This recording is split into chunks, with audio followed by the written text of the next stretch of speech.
Up in my lane. Brother, I know you've been drinking, but I ain't trying to die today. Now I know there's people out there that be feeling the same way as me, so you see, you ain't got nothing to say. Road rage is a problem, so it's boozing and cruising. If you get caught snooze, you're not the only one losing. Yo, I keep it moving, switching lanes back and forth. It's like playing D when I switch up in the fourth. Keep a look over my shoulder when I slide through the traffic. No look to intersection, past the rock I land. And I'm assisting like Pippin while I'm diving and dipping. In the middle of the day, straight whooping, sipping. On the mission where I'm going, I'm headed to Lowe's crib. Gotta ride a couple songs, done to handle some biz.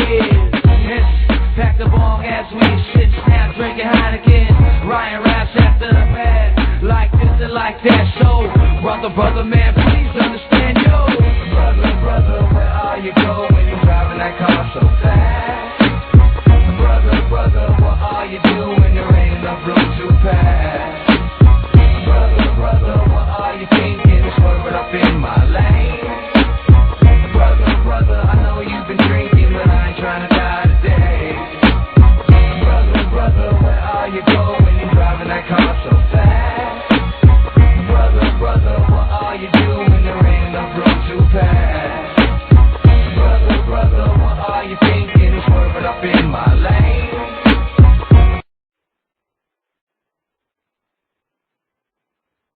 Hi, welcome to Brother to Brother. This is Jay. We're going to be interviewing the King of Erotica. Hang you there?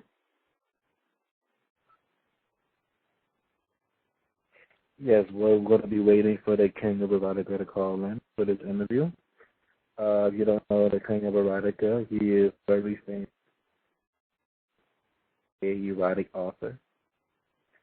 He has published many books. He owns his own publication company.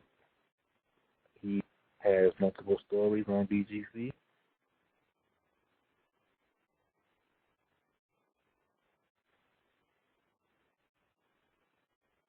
Just a little bio about him.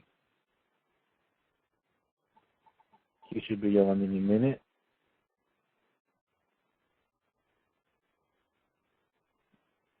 And we're also going to be taking callers after the interview, so if anyone wants to call in, you can give us a call. The number is 347-884-9944.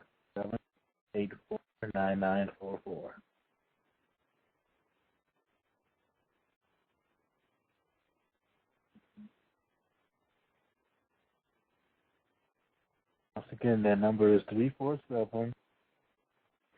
1 minute, let me get back up to it. Okay, 347-884-9944.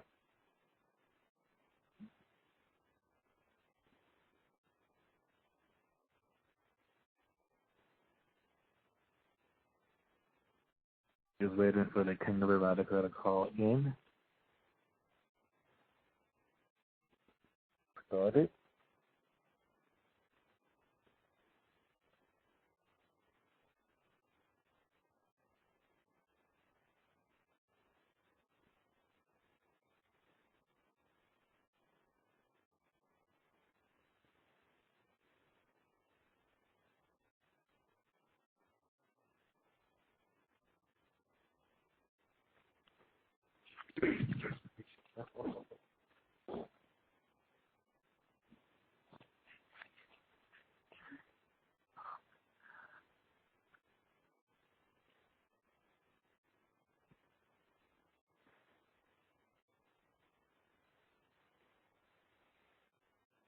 Okay, also here on the website, Brother to Brother, we have started an AIDS Foundation. We want to raise awareness and talk about a lot of issues about AIDS and HIV and how that affects the gay community. So be on the lookout for that. We're going to have a website up soon dedicated to that. I'm going to try and raise funds for AIDS hospital. Just try to raise awareness on that. So that's also going to be coming.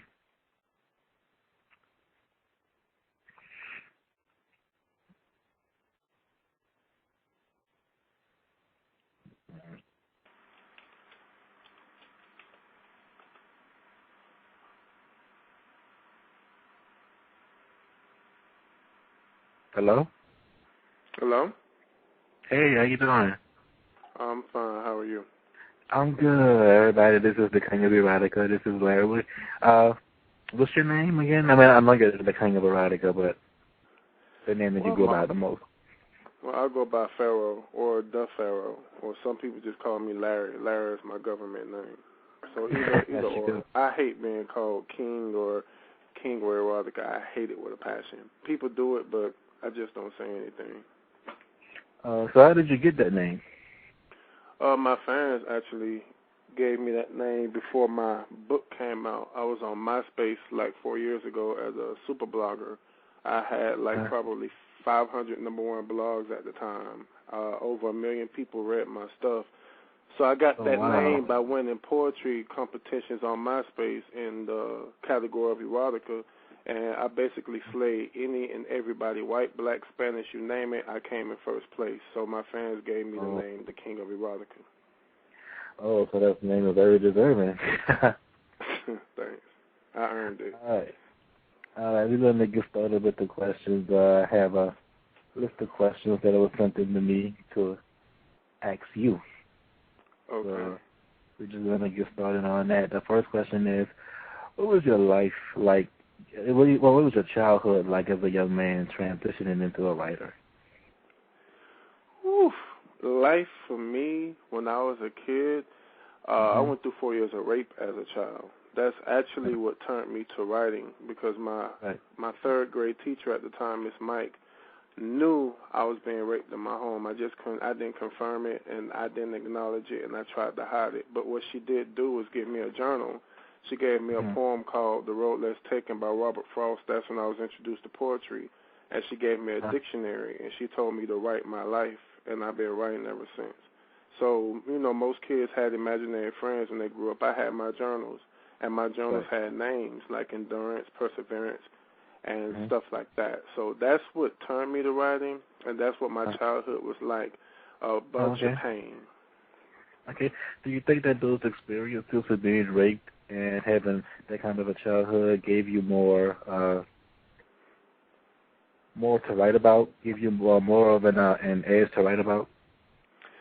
Yeah, it was a escapism for me from the harsh reality I faced at the time, because I went to several people in my family, actually, that were my older cousins, my mother's cousins, and told them what I was going through, but they did not believe me, or they turned me away, or they called me fag, punk, this, that, and the third. So all I had was the writing. So the writing was therapeutic. So, yes, it opened up my eyes as far as people, places, the environment. And though, when I was 6, I thought the world was no bigger than my mother's living room. So to go through that kind of thing, all of a sudden here comes this sexual world that opened that I didn't even know what sex was until I was raped. So that's how I found out what sex was. Okay. Tell me about, what was the first book that you ever written, and how did that change your life and inspire you to write more books? Ooh, to date I wrote 115 books. So I have 115 books with the inclusion of my autobiography, which I was writing before I just called Pharaoh, which is coming out in June. But my first book I wrote, I was 10. It was actually a book of short stories about a rag doll. And this rag doll was homeless as far as in the heart. Not physically, but in the heart. Didn't have no friends, stuff like that. I wrote that book because at the time I was gay, and coming to terms with it, that's when the rape stopped. When I turned 10, that was the last time I was. So my body was going through this withdrawal of wanting that type of sex again. I didn't understand it. Of course, I was a kid, but I grew to like what was going on. So I wrote that short story book, kind of like chronologizing what I went through in the form of a rag doll. I wrote that book in like 4 days. It was like 100 and something pages. But when I wrote it, I buried it in my mother's backyard. And we eventually moved. I never dug it up. It's probably still buried there to this day. But there's a house built on that lot where my house used to be, because that house was torn down. And there's a new house over the spot where I buried that journal. So it's still there as a 20 years ago, but that was the first book I wrote. So that book was kind of like a forgive myself for what happened type thing. Right.